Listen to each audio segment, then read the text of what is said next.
Bueno, aquí estoy hoy, fuera de mi área de confort, que es la cocina, o haciendo ejercicios con ustedes, como muchos de ustedes me han conocido. Pero yo no podía dejar de pasar esta oportunidad porque tengo aquí a una prima, es la mamá de mi ahijada. Ella es psiquiatra infantil, se llama Elba Barona, una persona con mucha experiencia en su profesión. Y bueno, yo soy madre de un adolescente y me imagino que muchos de ustedes también. Y me encantaría escuchar su experiencia, su punto de vista, porque, óyeme, una psiquiatra infantil tiene muchos. Es psiquiatría infantil, sí, ¿verdad, sí. Elvita? Sí. Creo que tiene mucho que aportarnos a nuestra forma de pensar, de llevar a nuestros hijos, y yo sobre todo la necesito muchísimo, escuchar sus consejos. Así es que Elba Barona, psiquiatra infantil con una larga experiencia profesional. ¿Cuántos años de experiencia ya llevas en tu profesión? Mayre, 39, ya casi 40 años. Ya casi 40 años, o sea, mucha experiencia ya tiene Elvita, o sea, tenemos mucho que aprender de ella. Elvita, una pregunta. ¿Una psiquiatra puede ejercer como una psicóloga? ¿Una psiquiatra tiene esa capacidad para ver el fondo de un problema en un adolescente? Claro. Tanto psiquiatría como psicología son especialidades, profesiones que sí están preparadas para ello. La diferencia fundamental, esa pregunta la hacen mucho, es que el psiquiatra es un médico que hace su formación, su residencia en psiquiatría, en el caso mío en psiquiatría infantil, y el psicólogo es su profesión, un licenciado en psicología, que se supe también hace todos los posgrados que corresponden, o algún psiquiatra, en fin. Fundamentalmente en la psicoterapia. Es decir, que la psicoterapia, ambas profesiones las pueden ejercer perfectamente. De hecho, un psicólogo clínico son magníficos en psicoterapia. Un psiquiatra infantil o un psiquiatra general se prepara y hace toda la preparación de psicoterapia, y por favor, es magnífico también. Quiere decir, también se asocia, o podemos agregar, la diferencia es que el psiquiatra, al ser médico, puede medicar. Eso es una diferencia importante con el psicólogo. Como médico puedes hacer medicación, y a veces se confunde porque se ve al psiquiatra como darle a los pacientes medicación, que está para eso, y sin embargo muchas veces se desconoce que un psiquiatra bien preparado, bien formado, puede hacer psicoterapia a una altura como corresponde. Ya. ¿Alguna vez has tratado pacientes de forma No como psicólogo? Ya te explicaba, tanto el psiquiatra como el psicólogo hacen psicoterapia. ¿Qué pasa? En mi formación yo profundicé mucho en lo que es psicoterapia, las diferentes escuelas, más bien ecléctico, porque en Cuba no hay una escuela única. Cuando nosotros nos preparamos se utilizan técnicas, métodos, en dependencia del paciente que uno tenga, cuál uno ve que considera más efectiva para iniciar. En el caso mío específicamente, la terapia interfamiliar, a partir del 2016, que unos profesores españoles llegaron a Cuba. Perdone, un momentito, te voy a interrumpir, Elvita. Si puedes hablar un poquito más alto, porque andamos sin el pinganillo, y entonces es muy importante. Ok. Te decía que en el caso mío particular, en el 2016, unos profesores españoles llegan a Cuba para formarnos a profesionales en la terapia interfamiliar. Es un modelo de terapia multifamiliar que ellos desarrollaron. Aquí son el profesor Javier Sempere y Claudio Fuensalida. ¿Qué sucede? Entonces hacíamos lo que más hacemos, la terapia grupal de múltiples familias, donde están las familias, los adolescentes, y eso se crea un espacio que nosotros decimos que es único, es mágico, porque ahí entre todas las familias se aportan unas a las otras, y el terapeuta lo que hace es coordinar, ver dónde puede facilitar que haya intervenciones adecuadas, o hacer momentos determinados que considere importantes para aportar. Eso es ideal, porque adolescentes escuchan, sabes, la opinión de otros padres, lo que eso aporta un montón. Y experiencias que han tenido padres específicamente con adolescentes. Puede otro papá decir, yo tuve esa situación y como pude resolverlas así, y se ha demostrado que no es tanto como el terapeuta que esté diciéndole, además no lo debe hacer, tienes que hacer esto. Aprenden más la familia, los padres, los adolescentes, de experiencias similares vividas por otros y que la solucionaron o no la han solucionado y están pasando por el mismo proceso. Eso lo hace más humano, más entendible, y para las personas que participan, tanto familias ya completas, entonces decimos que así, funciona muy bien. Estamos ahorita viviendo en una sociedad totalmente distinta a cuando vivíamos con nuestros padres en otros tiempos donde no había internet. Estamos viviendo una etapa bastante difícil con la adolescencia. Bueno, tú dices, estamos viviendo una etapa muy difícil. La adolescencia, consideramos que generalmente se ha manifestado, incluso en estudios, en revisiones que se han hecho desde la antigüedad. Los adolescentes son más arrestados, son impulsivos, son características propias de la etapa de la vida. No es una etapa que digamos que es, como dice, es compleja. Yo quitaría más bien la palabra difícil, más bien es compleja por sus cambios hormonales, por las características propias del adolescente. Y entonces allí lo que hay es que manejar la actualidad, claro, que hay factores que antes no existían. Entonces, como tú bien mencionabas, las redes sociales, la competencia, la preocupación de la imagen ante una pantalla, los conflictos. Es muy difícil hoy en día, con el tema de las redes sociales, pues evitar que tu hijo tenga un teléfono y que esté mirando el TikTok y que esté... Yo veo estados de ansiedad porque, claro, están todo el día mirando la pantalla del teléfono hasta altas horas de la noche, que ya eso llega un momento en que no lo puedes ni controlar, y llegan los estados de ansiedad, el que no te pueden escuchar una conversación completa, quieren escuchar justo lo que quieren escuchar y punto, ¿sabes? Hablan escueto, ¿sabes? Porque es muy inmediato lo que ellos quieren. ¿Qué señales deberíamos ver en los padres que puede ser a lo mejor una alarma en la actuación de nuestros hijos? De manera general, ya sea una adicción a redes, lamentablemente también hay adicciones con sustancias, se complejiza mucho toda esta etapa por la situación actual que vivimos, y entonces los padres tienen que estar alertas a cambios muy evidentes en el adolescente. Cambios van a ocurrir, a veces ellos están con cambios del humor leves, discretos. Eso puede pasar y no quiere decir que haya una enfermedad, que haya algo de base, que haya que acudir corriendo. Es normal que ocurra esto. A veces pueden dar malas contestas y ocurrir faltas de respeto, y uno dice, pero ¿y esto qué pasa? Forma parte también de todo este proceso de cambios y del contexto social, por supuesto, que están viviendo. Pero hay alarmas, por supuesto que las hay. Por ejemplo, abandono de hábitos que previamente tenían. Abandonos, por ejemplo, un aislamiento muy marcado, cuando no duermen, que hay un cambio radical en lo que es el dormir. Abandono, por ejemplo, en los estudios, bajas notas, un adolescente que esté con una formación que va bien y de momento empieza a bajar notas, a suspender. Solamente es, como les decía, aislarse, ver el no querer tener un comportamiento más social. Ellos son precisamente de andar en grupo, les prefieren estar con los amigos que con los padres. Eso también forma parte de la adolescencia. Pero cuando empiezan a haber cambios de hábitos fundamentalmente que los padres conocen de sus hijos, cambios preocupantes que ya los alarman, eso, y son mantenidos en el tiempo. Además, van viendo irritabilidad también, puede aparecer irritabilidad, desde el punto de vista abandono, incluso eran relaciones con amigos y abandono de esos amigos, se aísla. Y esas son situaciones, bueno, que van preocupando porque no es lo típico del adolescente. Y no solamente que se aíslen, también pueden presentar trastornos del comportamiento donde rompen normas sociales que antes no lo hacían.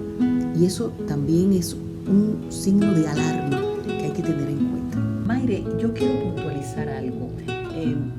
sabemos que todos los adolescentes no son iguales y esto va a estar en dependencia, por supuesto, de esas características personológicas que se están formando en él para definirle una personalidad determinada. Va a depender de la familia del adolescente, va a depender de la escuela, del contexto social donde él se desarrolle. Yo quiero hacer una pregunta, Albita. ¿Cómo tú como psiquiatra, cuando te llega un adolescente, un niño con problemas, cómo tú como psiquiatra llegas, cómo se llega, cómo resuelves, cómo solucionas el problema? Porque claro, nosotros tenemos un adolescente, un hijo, un menor, psicológicamente que necesitamos ayuda y vamos a un profesional. ¿Cómo actúan ustedes para poder ayudar al adolescente? Bueno, Mayre, generalmente en la experiencia mía, cuando llega un adolescente y es por primera vez, no solamente yo, sino con las colegas que yo trabajaba, y acostumbrábamos a ver al adolescente sola, es decir, de inicio, cuando llega con los padres o el familiar, que pase el adolescente solo. ¿Y por qué? Porque consideramos que allí el adolescente no se le da la posibilidad para allá que piense que pueda ver con el papá previamente o que uno está del lado de la familia.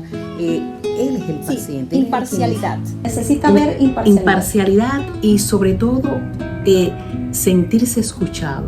Y esa es una de las características de los terapeutas, saber escuchar. Con los adolescentes hay que ser muy flexibles porque ellos cambian rápidamente. Y en lo que es ahora de una manera lo pueden ver al rato de otra. Sus perspectivas se modifican. Entonces uno debe ser flexible y eso ellos lo valoran, lo aprecian, lo perciben. El ser empático. Tienes que ser empático con un adolescente, con los niños, no solamente con los adolescentes, con los pacientes que llegan a la consulta. Pero el adolescente con esas características que lo tipifican, la empatía es importantísima. Claro. Es crear una base segura. Cuando el adolescente siente que en consulta tiene un espacio seguro donde pueda abrirse, comunicar, sentirse escuchado sobre todo, eso es básico para iniciar. A partir de allí comienza una intervención psicoterapéutica. Si eso se logra, magnífica, es el inicio. Ya después el curso, las consultas siguientes, y en el caso nuestro que hacíamos terapia interfamiliar, los invitábamos. Ya después, claro, después se ven los padres también. Claro, porque esto no es un tema solamente de los adolescentes, porque los adolescentes pueden tener el problema, pero nosotros como padres muchas veces actuamos incorrectamente, erróneamente, y creemos que con criticarlos, con levantarle la voz, con no escucharlos sobre todo, no estamos actuando correctamente, y eso también me lo aplico yo. No, Mayre, y cuando tú dices, es que cuando uno ve con los niños, no solamente con los adolescentes, con los pacientes que llegan a la consulta, pero el adolescente con esas características que lo tipifican, la empatía es importantísima.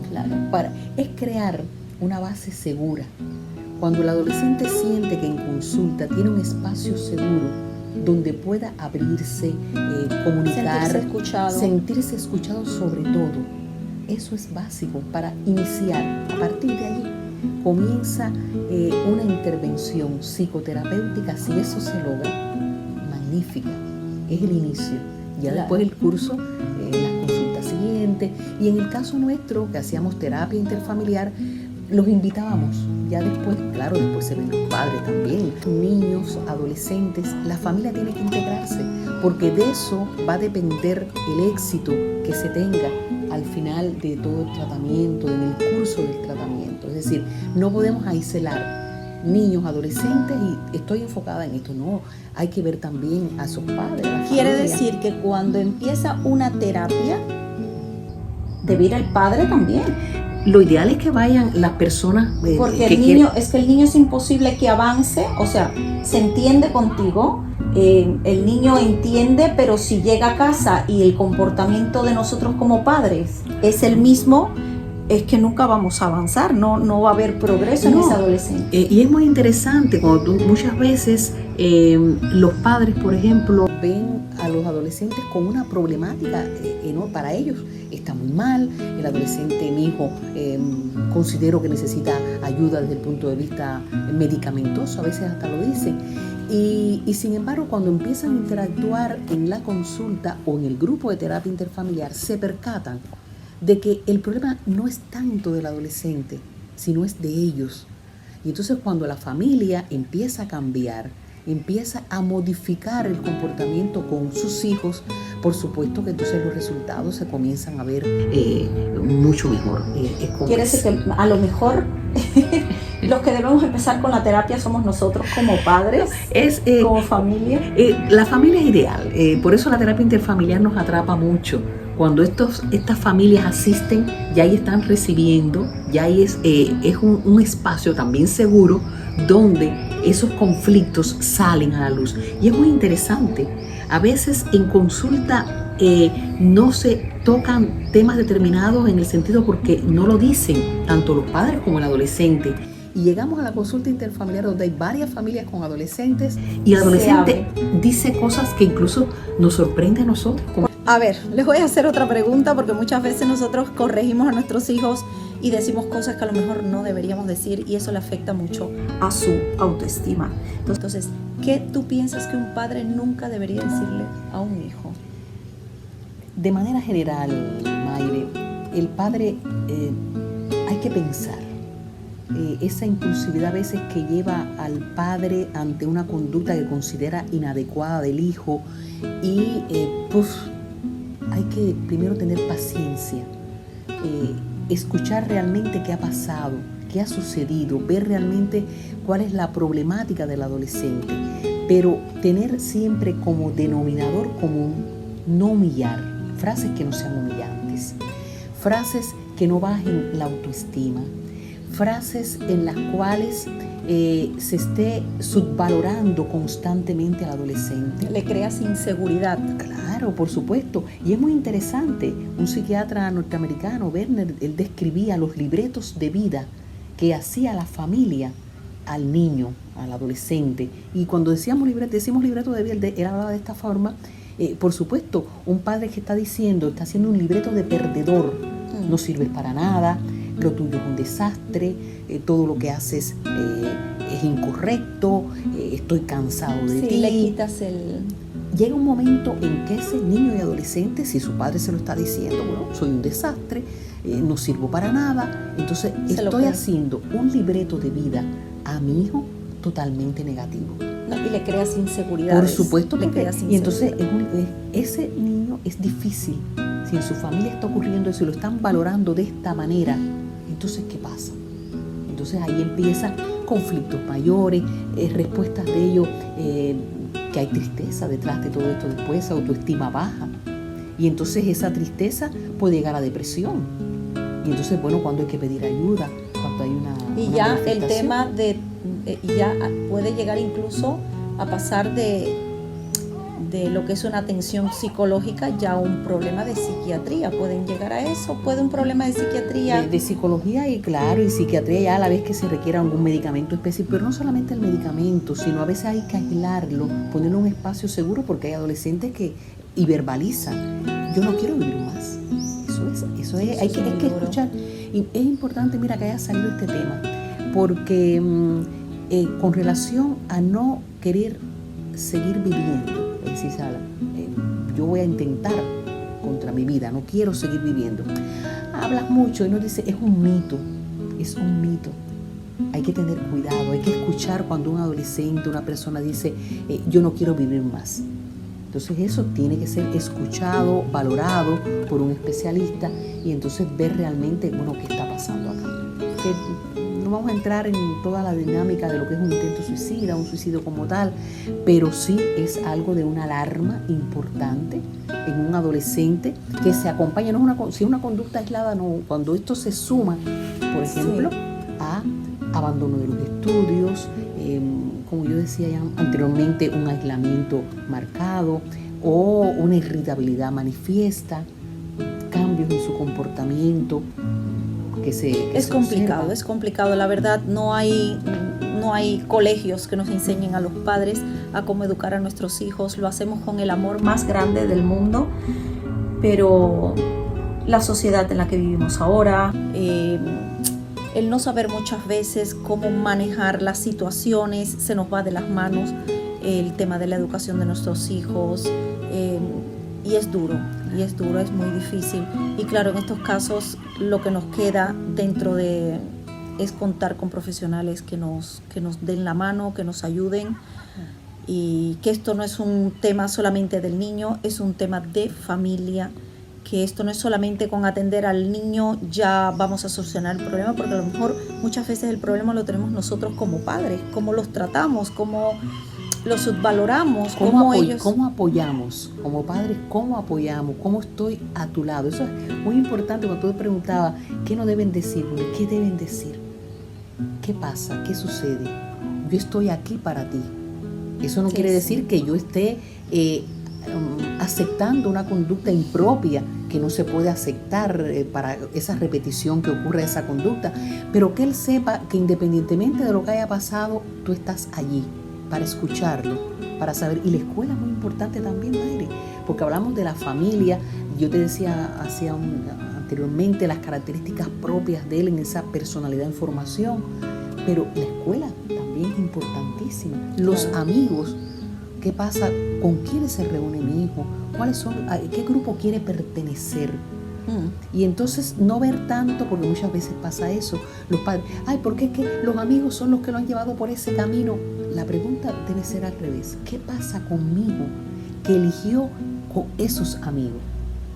¿Qué pasa en la relación mía conmigo? Y en ese caso, nosotros como padres, ¿qué tenemos que hacer? ¿Aislarlo de sus amigos? No. Sobre todo escuchar, ganar la confianza del adolescente, los límites precisos. Seguro, bueno, esto no va a ocurrir, yo no puedo permitirte esto, por supuesto, algo que ocurra tanto en el contexto familiar o social, de acuerdo a las normas de la familia, pero escucharlo primero, su versión. ¿Qué pasa? ¿Qué sucede? ¿Y qué pasa con esos amiguitos? Que también acercarse. Cuando haces prohibiciones, así manifiestas, pues no vas a salir más con este amigo o con esta amiga. Eso es peor. Claro, porque entonces la rebeldía se le pone a un mayor. Y entonces, no, eso no favorece. Conocer los amigos, eso también es muy bueno. Conocerlos. Claro, también conocerlos. Escuchar a esos amigos. Eso es importante, sí. Qué lindo escuchar el punto de vista de un profesional. Estoy feliz de tenerte aquí de verdad y poder conversar, porque óyeme, todos pasamos por momentos duros y difíciles con nuestros hijos, y escucharte pues es una bendición, de verdad, a mí me ha encantado. Bueno, la entrevista no se puede alargar mucho tampoco, no queremos extenderla, y te voy a hacer una última pregunta, si esto cabe. Si pudieras darnos un consejo a los padres, ¿cuál nos darías? Un consejo para los padres adolescentes. Mira, Mayre, yo me limitaría a una sola palabra: escucharlos. ¿Escucharon? Escucharlos primero que corregir. Escucharlos. Es verdad. Muchas veces procedemos a agredirlos verbalmente o a juzgarlos, es la palabra, a juzgarlos sin haberlos escuchado. Eso es muy, muy cierto y muy, muy coherente. Así es que con esta pregunta terminamos. Y nada, ese ha sido un gusto, Elvita, tenerte aquí. De verdad que gracias por aceptarme hacerte esta entrevista y que te conozcan, porque es que merece la pena escuchar los consejos de una psiquiatra infantil. Por favor. Gracias a ti y gracias a todos los que nos puedan ver y nos puedan escuchar. Gracias, Mayre. Confieso que cuando ella me pidió, vamos a conversar sobre psiquiatría infantil, yo decía, ay, Mayre, pero... Y entonces, bueno, ella con su poder de convencimiento, entonces acepté y me he sentido muy cómoda contigo. Somos primas. nos sentimos bien, si compartimos. Eso, le digo, mira, Elvita, esto es fácil. Yo tampoco soy una entrevistadora, yo siempre con ustedes he estado en la cocina, porque lo saben, me gusta mucho la cocina y con ustedes siempre he estado ahí en la cocina o haciendo ejercicios, y esto es que se me ocurre, ¿por qué no? Si es que todos tenemos cosas que aportar y aprender unos del otro. Entonces, tenerla aquí y que me dé su punto de vista, pues oye, pues para mí, para ustedes, para muchos de ustedes también puede ser una ayuda. Así es que muchas gracias. Gracias, Elvita. Gracias. A ustedes también. Así es que nada, nos vemos en un próximo capítulo y cualquier cosa, por favor, escriban en las redes y Elvita puede estarnos contestando, a lo mejor preguntitas que les interesen saber. Un beso muy grande y nos vemos en el próximo vídeo. Chao.